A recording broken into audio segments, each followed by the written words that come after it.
Hello, good morning सगळ्यांना. तर आज बघा गावी आलो आहे आणि ही त्यातली पहिली सकाळ आहे. तर एकदम प्रसन्न आणि छान वाटत होतं. एकदम एखाद्या फार्म हाऊसवर आल्यासारखं वाटत होतं. हे मी 6चा व्हिडिओ काढलेला आहे. तरी पण एवढा असं एकदम फ्रेश वाटत होतं ना, तसं शहरात नाही वाटत. तर घराला लाईटिंग पण केली होती आणि हे आमचं मागची ही आंब्याची बाग दिसते. 2 दिवसांनी घरात वास्तुशांतीची पूजा आहे, जागरण गोंधळ. त्यासाठी आम्ही इथे सगळेजण जमलो आहे. आणि सकाळ सकाळ मुलींचा नाश्ता झाल्यानंतर त्यांचा टीमनी ह्या दोघी चेस खेळतात आहे. तर यांच्यासोबत हे पण खेळतात आहे. कोण कोणाला शिकवतं आहे माहीत नाही. तर त्यानंतर आम्हाला दोघांना पण शेतात पाठवलं की जा तुम्ही आणि भाजी घेऊन या काहीतरी दुपारच्या जेवणासाठी. तर आम्ही दोघं पण निघालो. तर आम्ही भाजी सोडून बाकीचेच कामं करत होतो. हे मी याचं बघितलं, बाजरीचं शेत बघितलं, तर खूपच छान वाटत होतं. एकदम वारा येत होता आणि कणसं एकदम अशी हालत होती. हे बघा किती टम फुगलेलं आहे हे बाजरीचं कणीस. तर आमच्या शेतात करडईची भाजी होती. तर मी यांना कशी खुडायची ती सांगत होती. यांना खुडायचं म्हणजे काय असं माहीत नव्हतं नीट. तर मग आम्ही शिकले हे लगेच. तर दोघांनी आम्ही करडईची भाजी खुडली दुपारच्या जेवणासाठी. आणि मग बाकीच्या आजूबाजूच्या शेतात पण एक फेरफटका मारला. घराजवळच्या सगळ्या आसपासच शेतं आहेत सगळी, त्याच्यामुळं काही एवढं लांब जायला लागत नाही. एकदम ताजी भाजी काढायची आणि लगेच करायची, असंच गावी चालतं.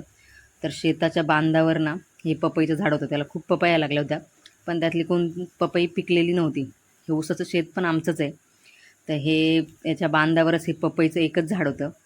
त्याच्या बाजूला हे कोथिंबीर आणि याच्यामध्ये मिरच्यांची झाडं आहेत. तर मिरच्याला पण अजून मिरच्या नव्हत्या लागल्या, पण कोथिंबीरीला तर फुलं आलेली होती.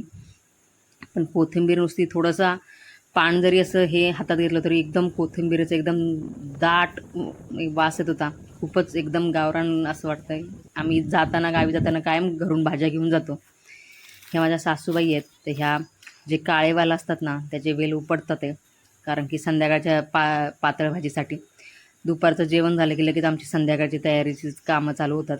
आणि सासूबाई एकदम फ्रेश भाज्या आणूनच सगळी कामं. अगोदर आम्ही अशी काही तयारी नाही करत. हे बघा शेतातून आमचं आता घर कसं दिसतंय. हे बघा, ही घराची एक साईड आहे, फ्रंट नाही आहे, तर एका साईडला आहे. तर आम्ही इथेच आजूबाजूलाच हे सगळे भाज्या घ्यायला गेलो होतो. तर हे आज चुलत सासऱ्यांचं पण जवळच घर आहे.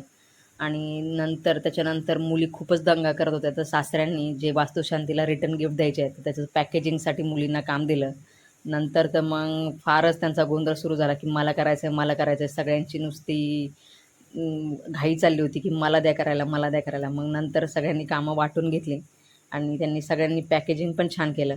तर मग आता दुपारची करडईची भाजी आणि त्याची करडईची भाजी मी तुम्हाला कशी करायची ती सांगते. तर पहिली करडई चिरून घेतली आहे धुवून व्यवस्थित, आणि मग तिला थोडीशी अशीच शिजवून घेतली आहे.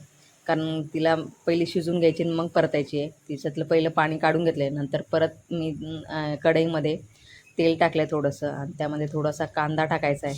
कांदा चांगला परतलं की त्यात लसूण आणि आपल्याला मिरचीचा म्हणजे थोडंसं ठेचलेला लसूण आणि मिरची टाकायची आहे. आणि हे चांगलं परतून घ्यायचं आहे. हे माझी जाऊबाई बनवत होती भाजी, मी व्हिडिओ काढत होते.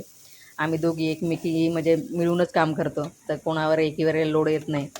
आणि मग मिरची आणि लसूण परतला की त्यामध्ये ही जी आपण भाजी शिजवून घेतली होती त्यातलं पाणी काढून घ्यायचं आहे आणि मग ती भाजी त्यामध्ये टाकायची आहे.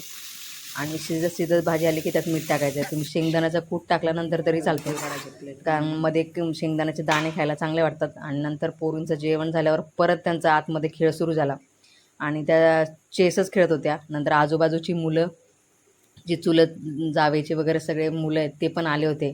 तर सगळेजणांचा एकमेकाला चिडवाचिडवीचा गेम चालू होता. त्यांची मस्ती. दुपारी झोपायचं म्हटलं तरी अजिबात घरात शांतता नव्हती.